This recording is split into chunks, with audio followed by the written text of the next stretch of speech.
Começa aqui mais um BdF Entrevista Internacional. Nessa semana, o nosso convidado é o jornalista australiano Antony Loewenstein. Lembrando que essa entrevista está sendo gravada no dia 19 de novembro e será conduzida em inglês. Hi, Antony. Thank you for talking to us. Thanks so much for having me. It's great to be here. Ele se autodefine como um judeu ateu. O jornalista australiano de 50 anos se especializou em longas investigações sobre Israel, geralmente denúncias bem documentadas de violações contra palestinos. Seu livro, Laboratório Palestina, de 2023, é um best-seller em todo o mundo e conta como o governo israelense exporta tecnologia de ocupação e opressão para o mundo todo. Let me start asking you something. Recently, I received your newsletter with the title, Israel plans for Gaza are even worse than you imagine.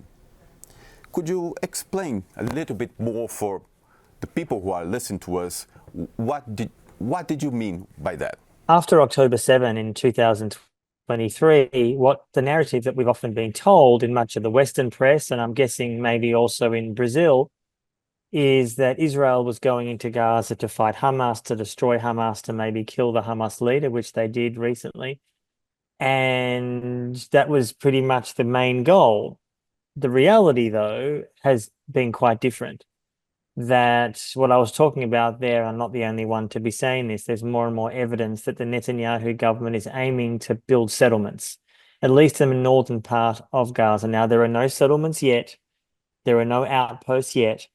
But Israel is building the infrastructure, the roads, and much other elements to potentially bring back settlements. And you're not going to have 50,000 Israelis suddenly move into Gaza next week, but you will have potentially in the next 6 or 12 months, small outposts, radical Jewish Israeli settlers living in Gaza. So what I was talking about there was partly that. The other thing briefly was Israel has essentially destroyed Gaza. Gaza no longer exists. Life is not possible there. Now, that doesn't mean that Gazans do not live in Gaza. They do. But no one is going to seriously rebuild Gaza. It's over. And the fear that I have and many other people who write about this, including obviously Palestinians, is that the long-term future for Gaza, for Palestinians there, is indefinite tent cities. Yes, maybe some buildings at some point will be rebuilt in the coming years. Let's hope that they are. But the long-term future there is incredibly dark. It is various areas walled off, almost forms of concentration camps.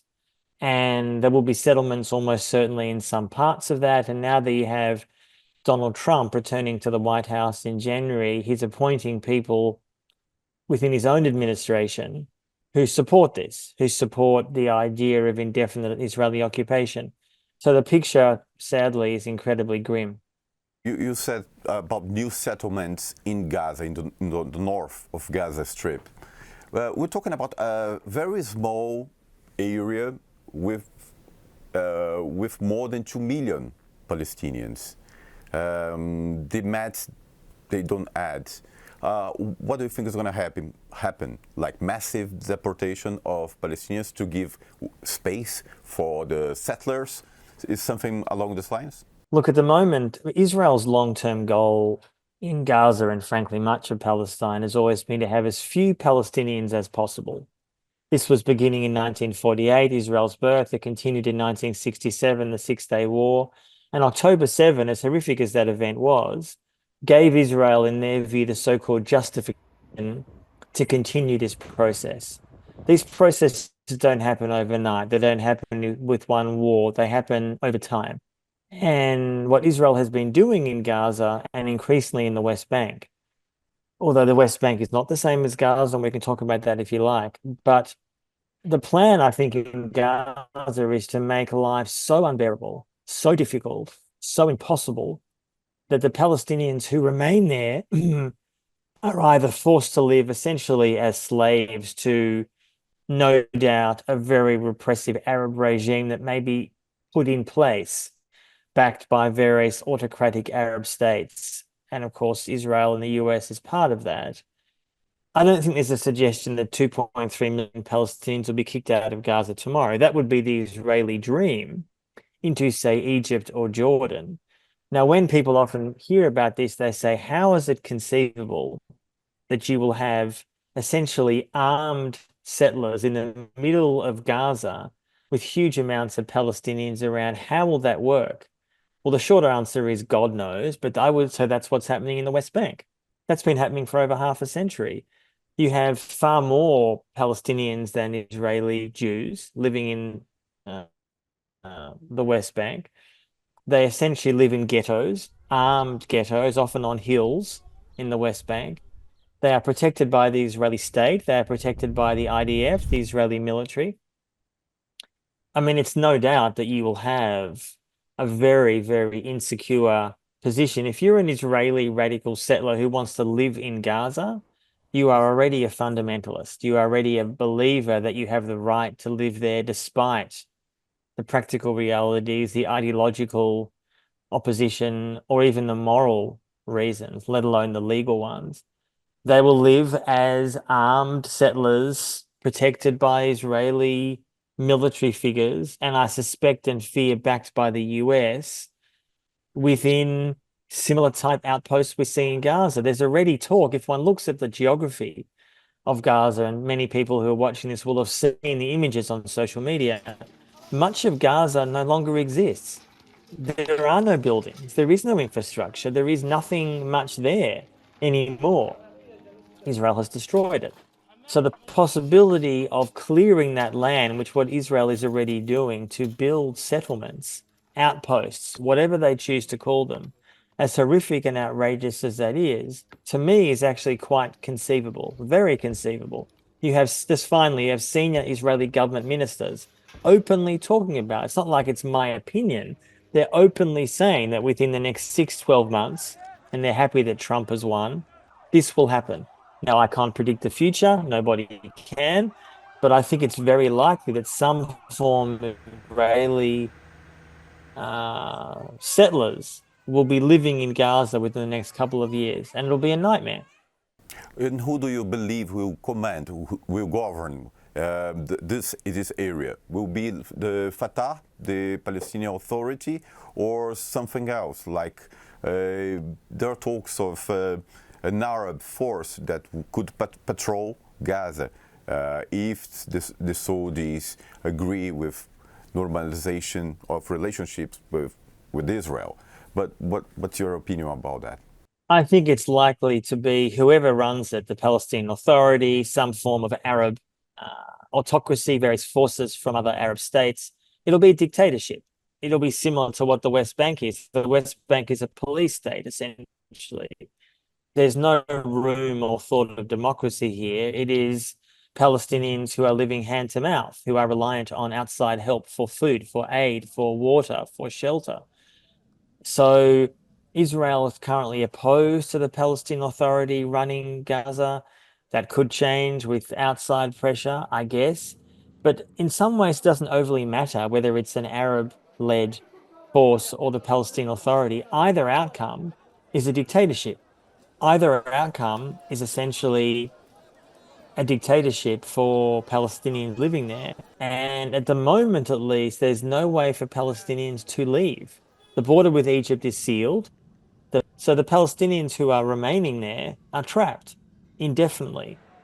And keep in mind the fact that since October, so the exact number, but quite a lot of Palestinians have left to Egypt because of the horrific situation. I know Palestinians myself who have left in desperation. They didn't want to leave Gaza, but life was unbearable. I think it's going to be a very, very dark future, and that ties into some of the work that I've done in my book and elsewhere, that what you're seeing in Gaza almost is a model for how many, many other nations want to run their societies and control unwanted populations. Weaponization of conflict. You destroy an area, you isolate them, you target people. This could be Palestinian.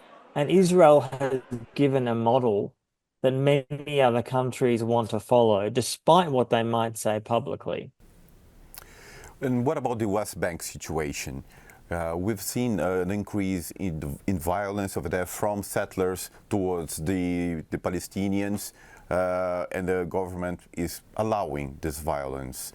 The Palestinian area in the West Bank is getting slower by the day, smaller by the day. How do you see the future of that area? Again, I feel very pessimistic. I was just there recently, in fact, for work. I had not been there for a few years. And the reality is there are roughly 3 million Palestinians in the West Bank. Since October 7, or this was happening before, but it's accelerated since, there is a growing push to physically remove Palestinians from their villages. So there are dozens of relatively small but significant Bedouin villages and others that are ethnically cleansed. That's happened since October 7, in the last 13 or so months.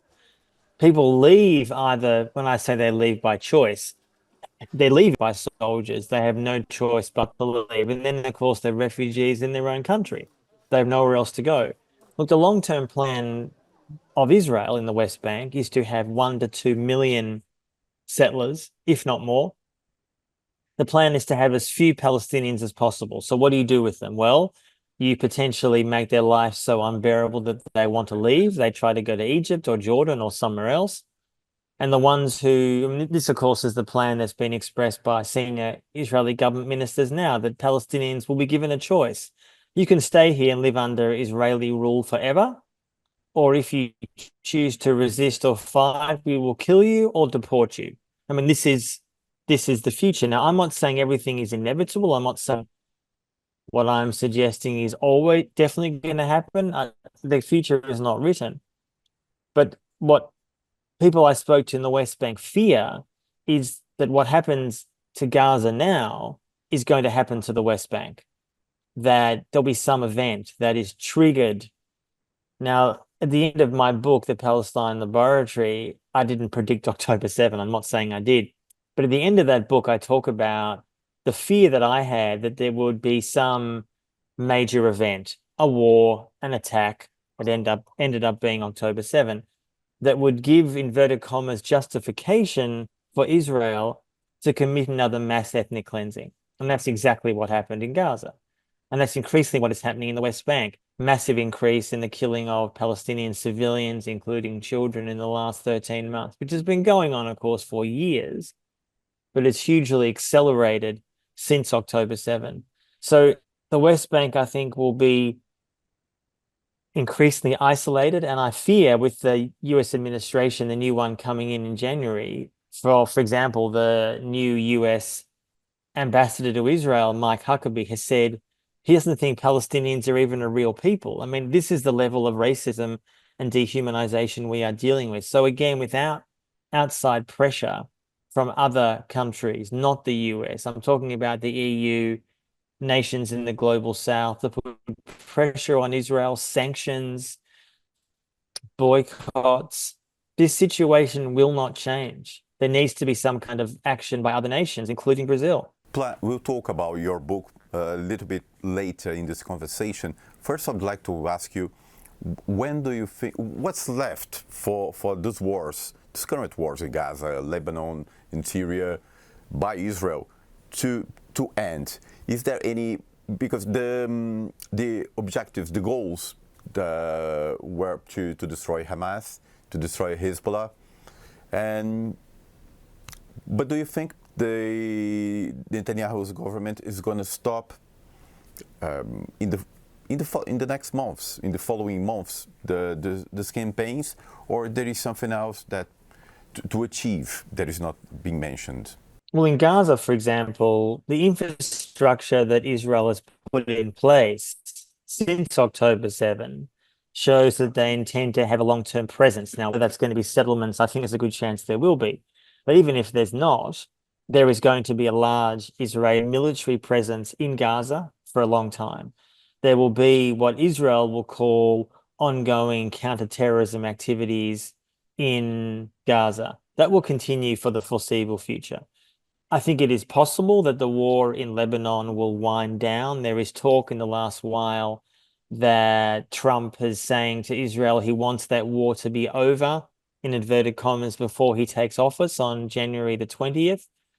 Let's see what that means practically. But ultimately, will Hezbollah still exist? Yes. Does Hamas still exist? Yes. Are they both bloodied and damaged? Absolutely, yes, they are, but they exist. And in fact, as I've been saying for a long time, all these actions that Israel is taking in the deluded belief that it's bringing them security actually is bringing the opposite.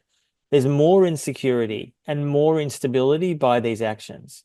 And I'm not just talking about for Israelis, I'm talking about for people globally, including me as someone Jewish living in Australia, that Israeli actions, as extreme and brutal and racist and genocidal as they are, none of this is bringing Israel security. And the great tragic irony here is Zionism was founded about 120 years ago in Europe as an idea somehow that we as Jews can never be safe in Europe. There's always anti-Semitism, and there was some truth in that, to be sure. But the argument was we therefore need our own homeland, and it was going to be, as it turns out, in the Middle East. Okay. But here we are 120 years later, since Zionism was born, about 80 years since Israel was founded. And the only way Israel can survive long term, I would argue, is to be a ghetto, to build literal high walls and isolate themselves in the Middle East. Now, some will say, yes, but they're making friends with Jordan and Egypt and Saudi.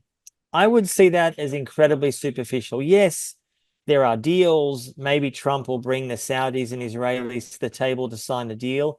But this is at a leadership level. This is at the autocrat level. Do you think the majority of Arabs in the Arab world want to be friends with Israel? I'm telling you, they don't. Some do. Don't. The vast majority do not. So Israel's position long term, whether it keeps fighting Hezbollah or Hamas or other groups come up, which inevitably they will, this kind of scorched earth policy guarantees resistance. Whatever that looks like, I don't know what the groups will be called, but it's going to happen. So Israel Sure. will not be more secure after all this carnage. And that's something I think that the smarter people in the world realize and say. Okay, we'll make a little break. We'll come back soon. A gente faz pequeno intervalo e já volta.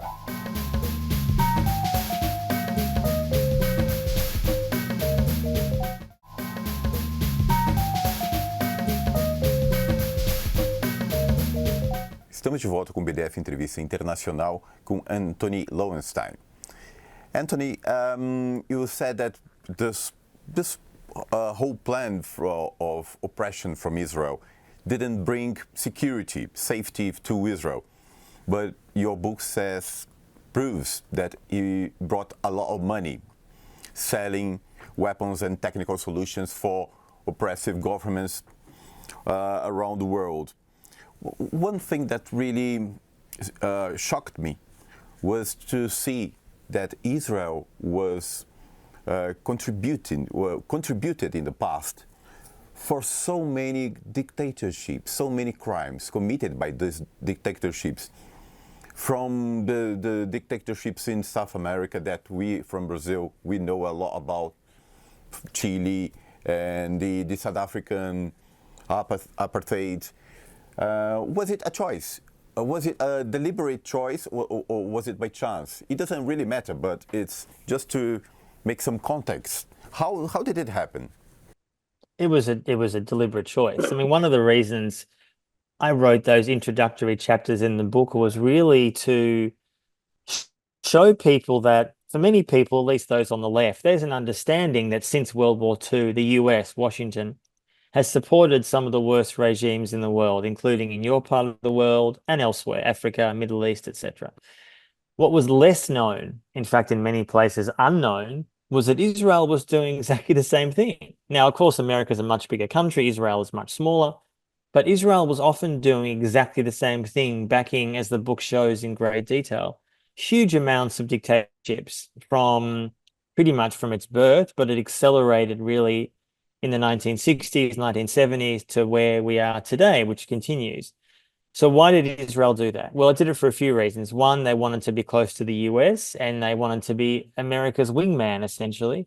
B, they saw it as a valuable way to make a lot of money because many states were keen on both Israeli weapons and know-how. This was either the regime in South Africa, as you said, during apartheid, to the Iranian regime before 1979, to the genocidal regime in Guatemala in the 1980s. I mean, the list goes on and on and on. Colombia, for example, until relatively recently, actually, including through many of its dirty wars in the last 30, 40 years, the drug wars, etc. And for Israel, there were no red lines. I mean, one of the examples that has shocked people the most is that Israel openly, I mean, it wasn't, we didn't know all the details at the time, but they weren't necessarily hiding it entirely. They worked with openly anti-Semitic regimes. I mean, Israel is a Jewish state. So you would think that they would not want to work with people who hate Jews. And yet, as I show in the book, they worked with the Argentinian junta that was deeply anti-Semitic, which actually helped Nazi war criminals after World War II have protection. They worked with the anti-Semitic regime in Romania, Ceausescu, who was overthrown in 1989, and many, many other examples. There were no red lines, zero. And particularly after 1967, the Six-Day War, when Israel took control of the West Bank, Gaza, East Jerusalem, the Golan Heights, Israel realized that many countries didn't like what it was doing. They said it. They opposed it. They said, give the land back to the Arabs. Israel, of course, refused. And the way that Israel tried to insulate itself from criticism was to reach out to many nations, or some nations reached out to them, and said, we can help you with your problems.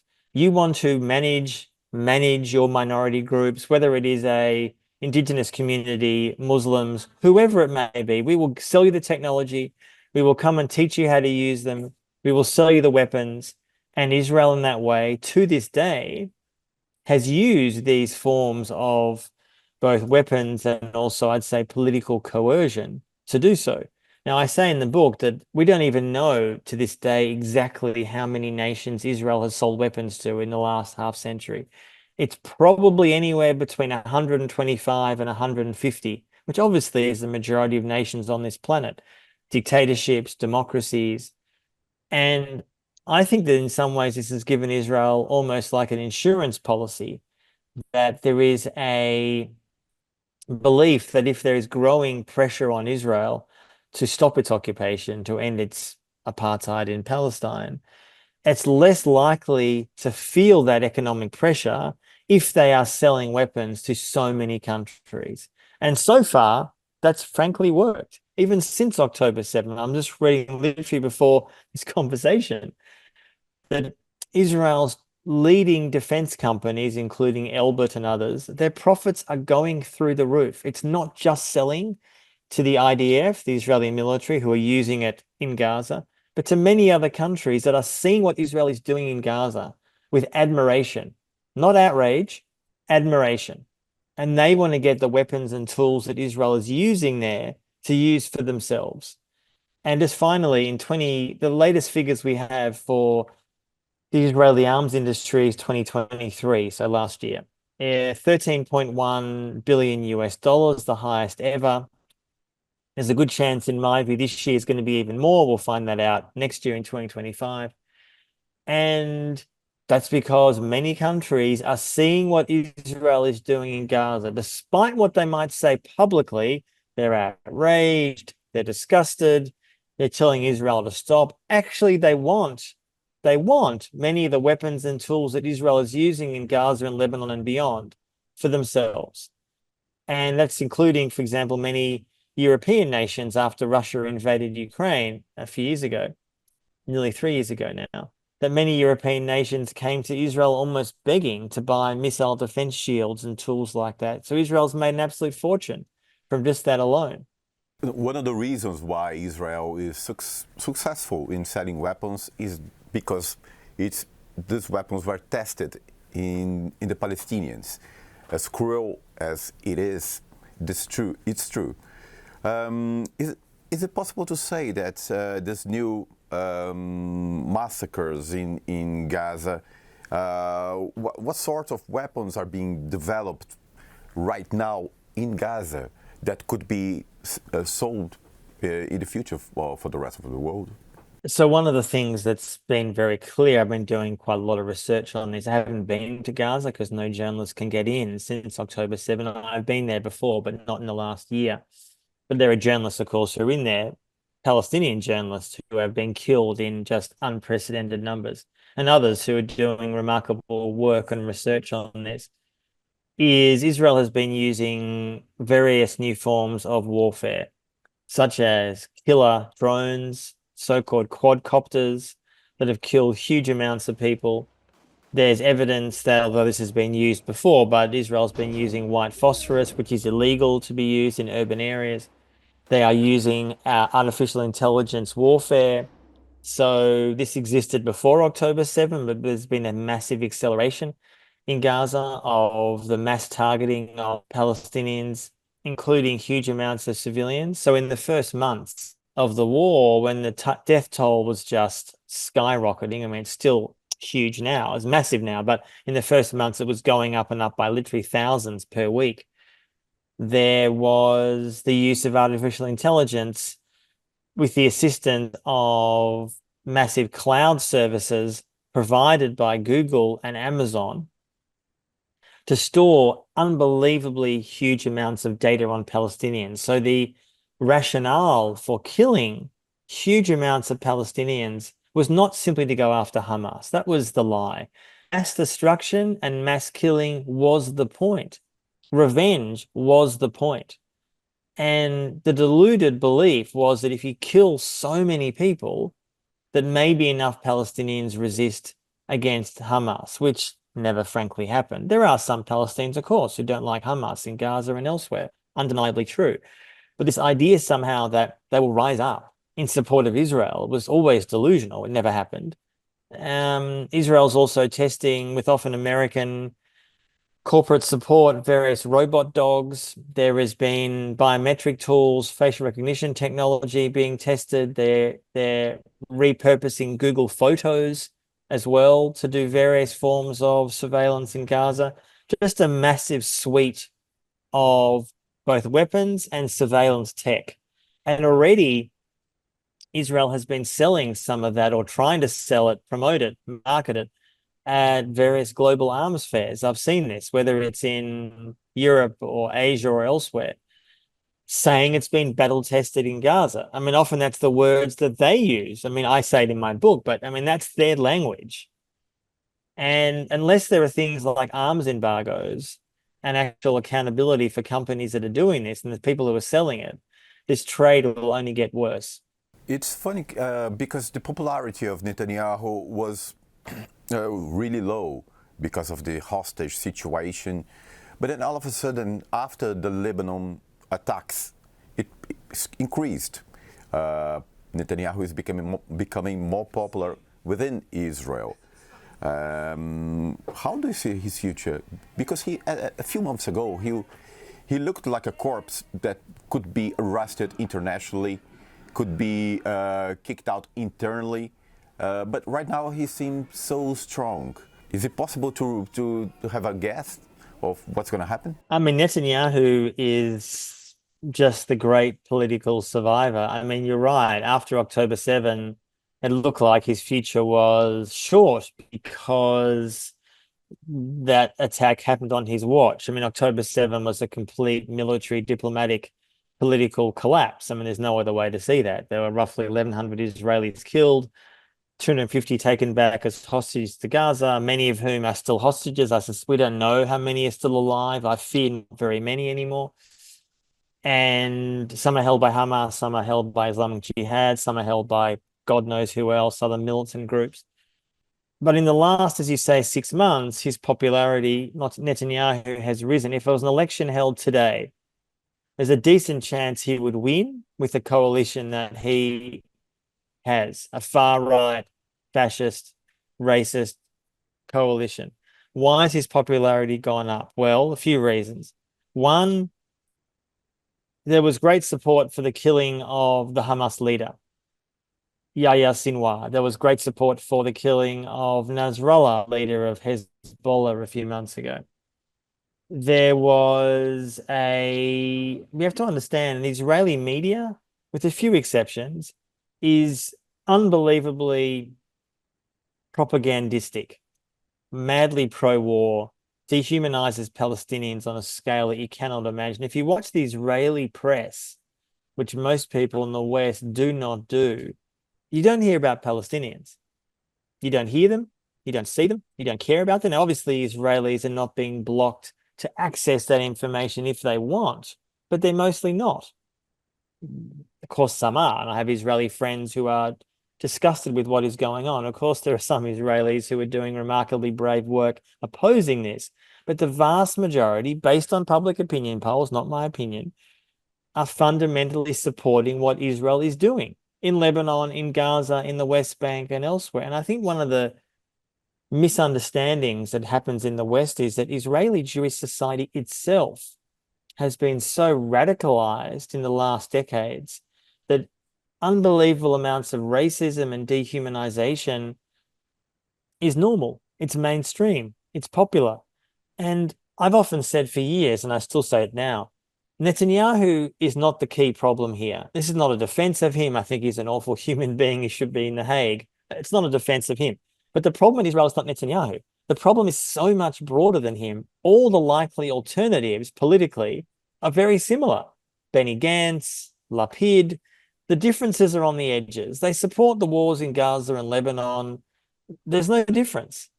And the Israeli public itself has moved so far to the right in the last decades. There's no real left in Israel. There are leftists, of course, who are opposing what's going on, but there's no real left politically in the Knesset, which is the Israeli parliament. It doesn't exist.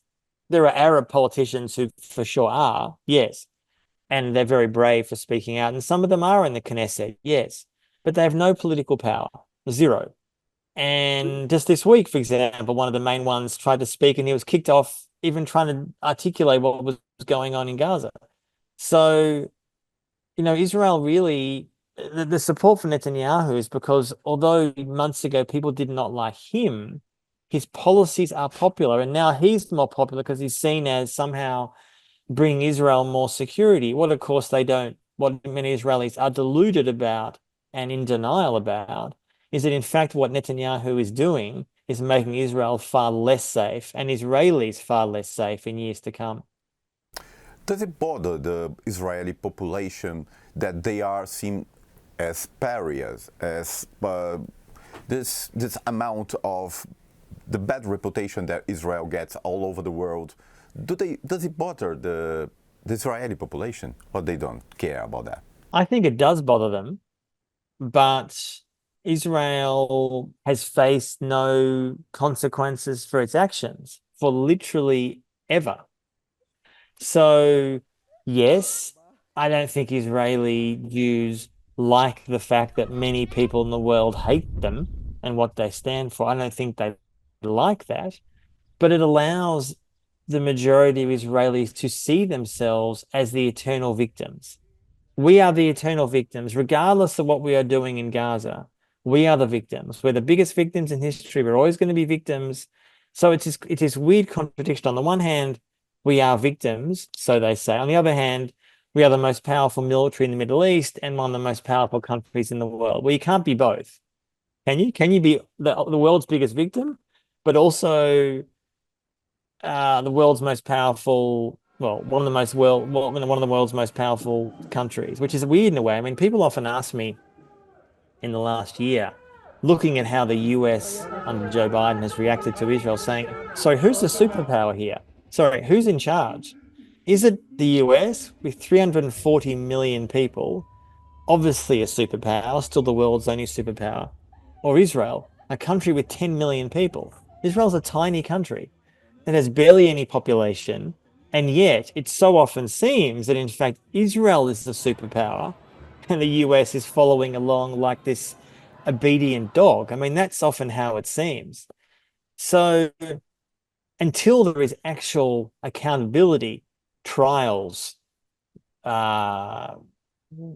weapons boycotts, until any of that happens, until impunity ends, Israel can, or Israelis can comfortably feel like they can continue behaving as they do. Just finally on this point, you know that this impunity is so central to Israeli thinking. Many viewers will have seen in the last year this avalanche of footage of Israeli soldiers in Gaza, Lebanon too, but mostly Gaza, posting on TikTok and Instagram their crimes, torturing Palestinians, starving Palestinians, mocking Palestinians, blowing up their homes, all completely in violation of international law. Now, you only do that and put it online for the world to see if you feel like you have complete impunity. You are so proud of your racism and arrogance and violence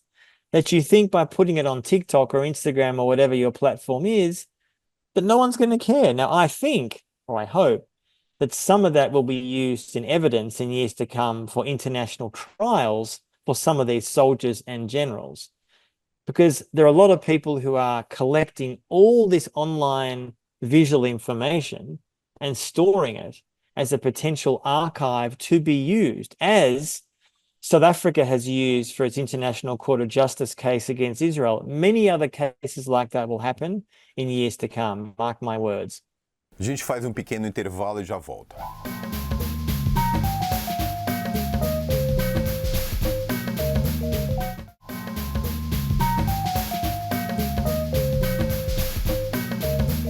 Estamos de volta com o BdF Entrevista. O convidado dessa semana é Antony Loewenstein, jornalista australiano especializado em Israel.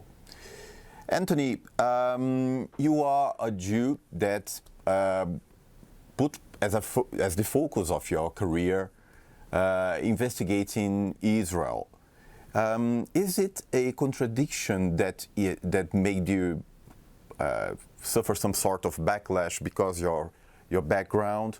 How does it happen? How does it work for you personally?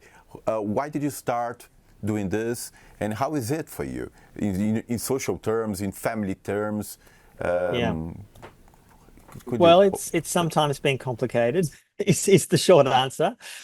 The longer answer is, at the beginning of this book, I talk a little bit about myself and my history. The book focus is not me, it's not about my life, but I wanted to give people a bit of a sense. At the beginning, I think it's the first 3 or 4 pages, who I am, how I became.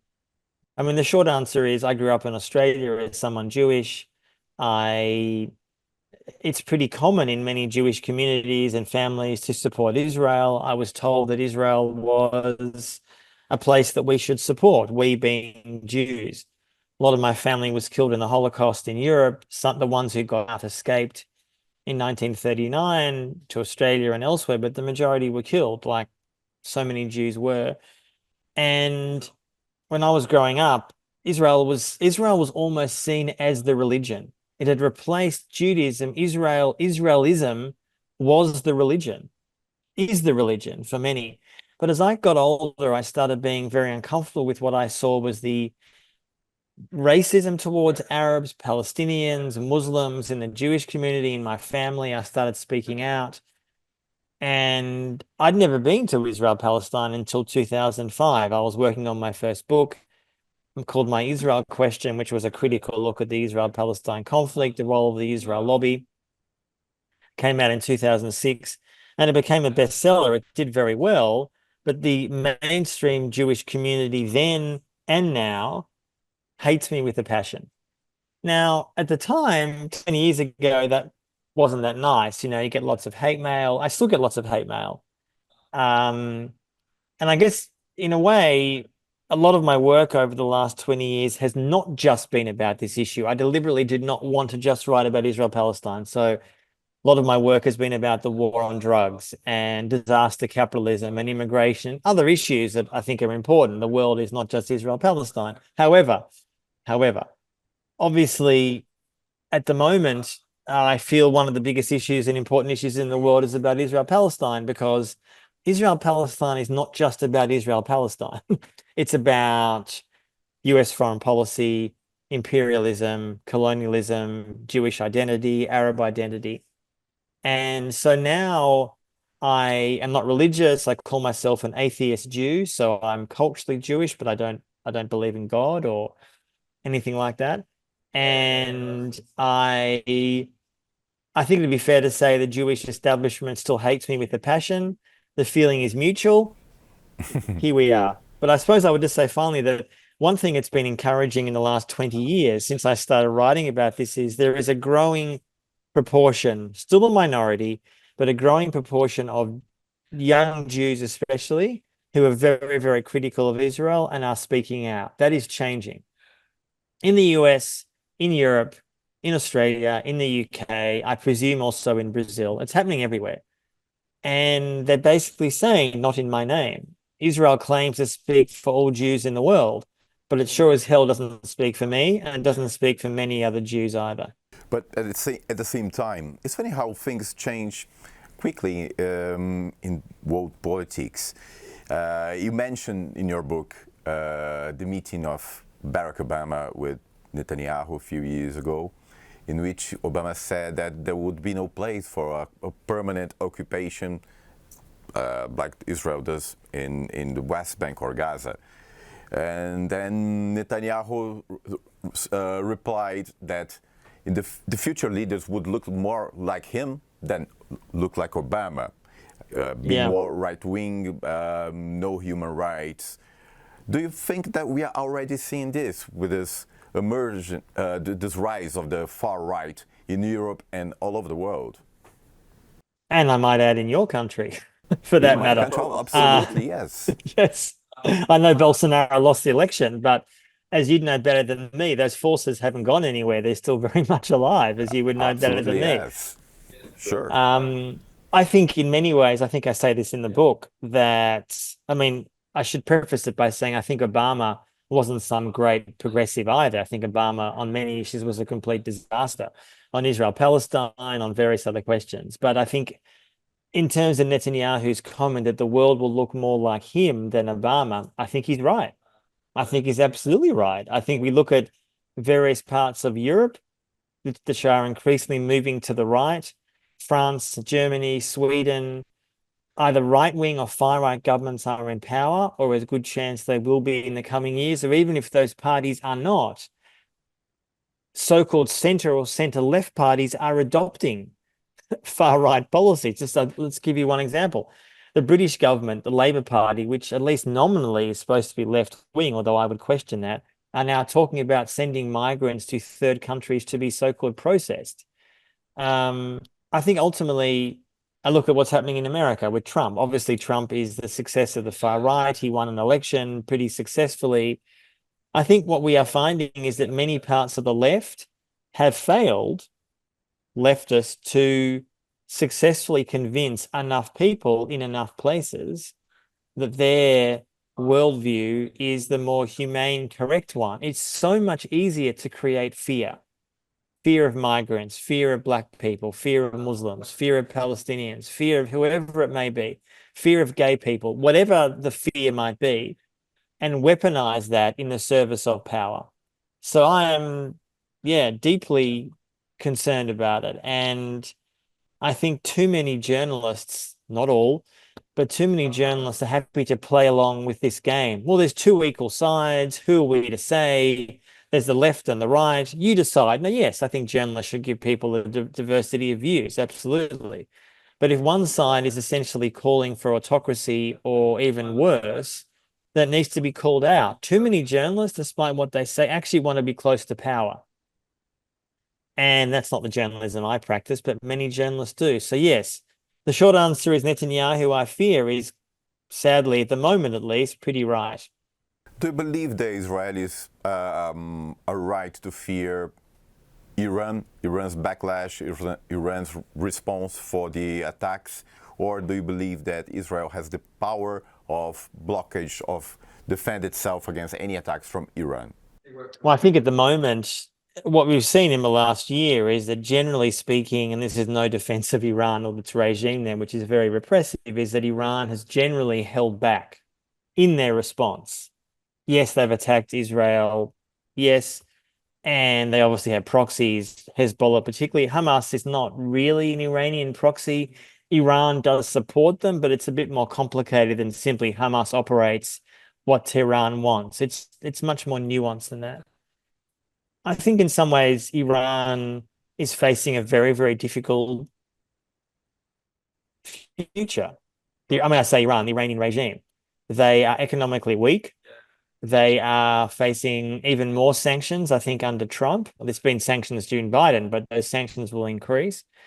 They do not want all-out war with Israel because I suspect they fear they might not win. It would be incredibly ugly and brutal, but I think militarily Israel has much of the Arab elites on their side. The US is on their side. I mean, ultimately, I would argue that Israel, in fact, would like to keep Iran in its place because then they can say they're the ultimate enemy. They have no real desire to. I mean, that's like why I think in many ways Israel, under Netanyahu, wanted to maintain Hamas in power. I mean, Netanyahu was literally authorizing suitcases of cash to go into Gaza for years to maintain Hamas's rule. And almost certainly some of that money was going into building some of the tunnels we're now seeing under Gaza. So I don't think Israel has anything to fear from Iran. That's not a defense. I think Iran is a deeply repressive, autocratic, theocratic state. But this idea somehow that Israel is existentially threatened by Iran is nonsense, because I don't think they are. How do you see the future of the region under the Trump administration in the following years?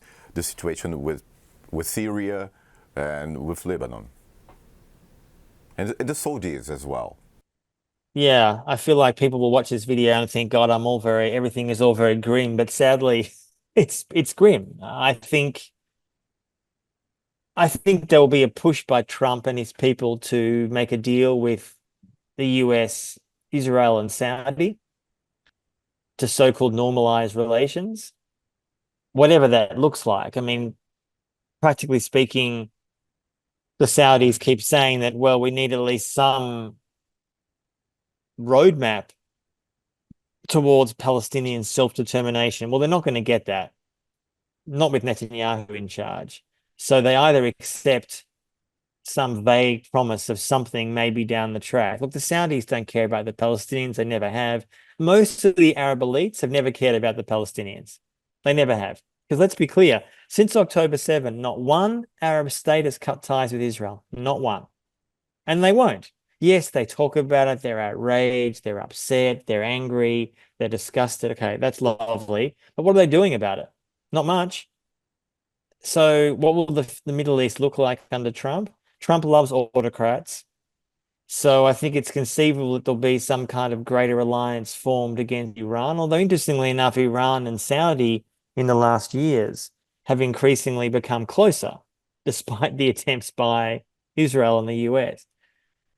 I think you will see a Middle East which is far more transactional than it has been in the past.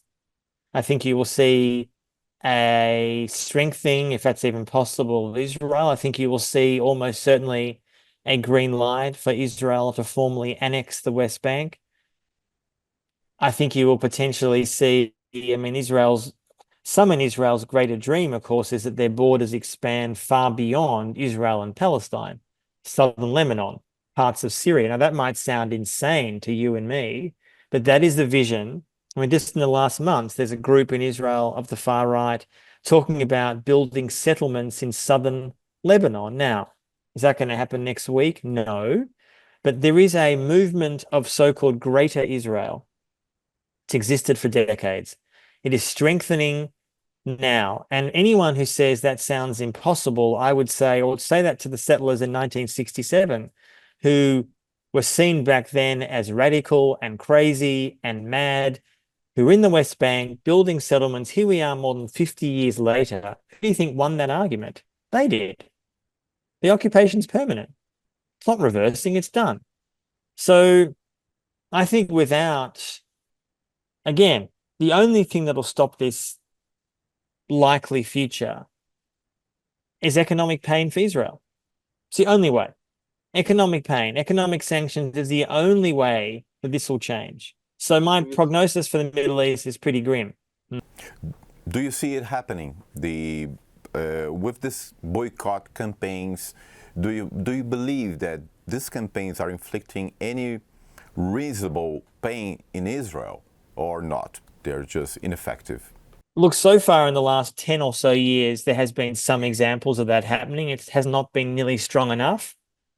I think now is the time to translate what we've seen in the last year of massive global international protest into something tangible, a political movement or economic program. So that does involve, for example, unions around the world joining up and not allowing, for example, Israeli ships with weapons docking in their country. It means not buying Israeli weapons. It means sanctioning senior levels of the Israeli government from Netanyahu down that is backing and funding and assisting the most radical settlers. Yes, the US has done that to an extent, but not nearly enough. And of course, Trump will probably unwind some of that when he comes in a few months. So if you ask me, will boycotts work on their own? No, but they are an important tool in this war, as it was against apartheid South Africa. That boycotts were a key part of how that regime ended in 1994. Okay, Anthony, thank you so much for your time, for your interview. O BdF Entrevista fica por aqui. A gente volta na semana que vem, toda terça às 9 da noite, pela TVT. Também é transmitido pelo YouTube do Brasil de Fato e as plataformas de áudio favoritas, como Spotify. A gente se vê semana que vem. Tchau, tchau.